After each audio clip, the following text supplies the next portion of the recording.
What you mentioned the human condition, does love have to do? What role does it play in the human condition? Friendship, love. Love is the drug.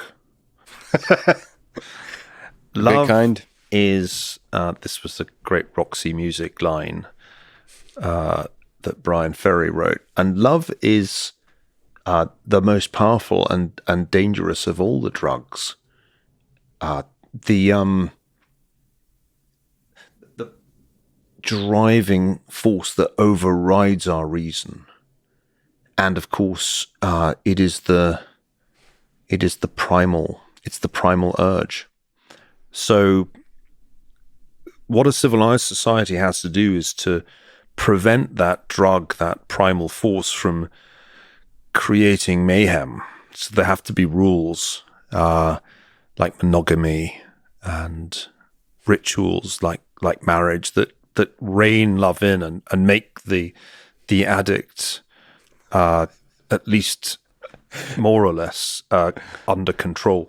And I think that's part of why I'm a romantic rather than a Steve Pinker Enlightenment rationalist, because the romantics realized that love was the drug. It's like the difference in sensibility between Handel and Wagner. And I had a Wagnerian phase when I was an undergraduate, and I still remember thinking that in Isolde's Liebestod, that Wagner had got the closest to sex that anybody had ever got in music, or perhaps to love.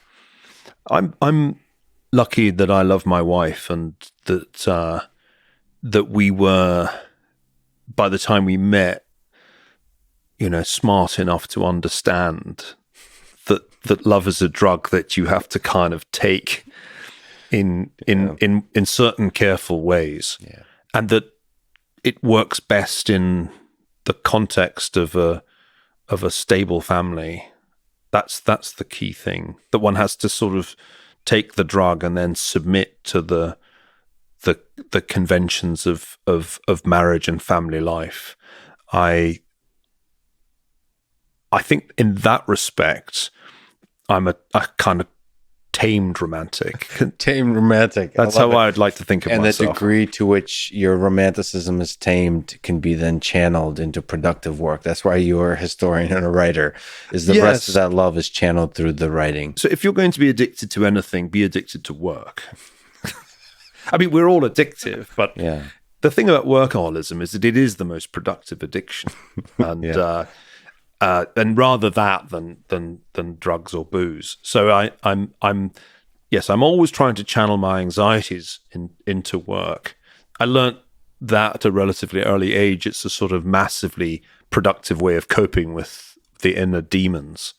And again, we should teach kids that, because let's come back to our earlier conversation about universities. Part of what happens at university is that adolescents have to overcome all the inner demons. And these include deep insecurity about one's appearance, about one's intellect, and then madly raging hormones that cause you to behave like a complete fool with the people to whom you're sexually attracted. All of this is going on in a university. How can it be a safe space? It's a completely dangerous space by definition. Yeah. So I learned teaching young people how to manage these storms. That's part of the job, and we're really not allowed to do that anymore, because we can't talk about these things for fear of the Title IX officers kicking down the door and dragging us off in chains.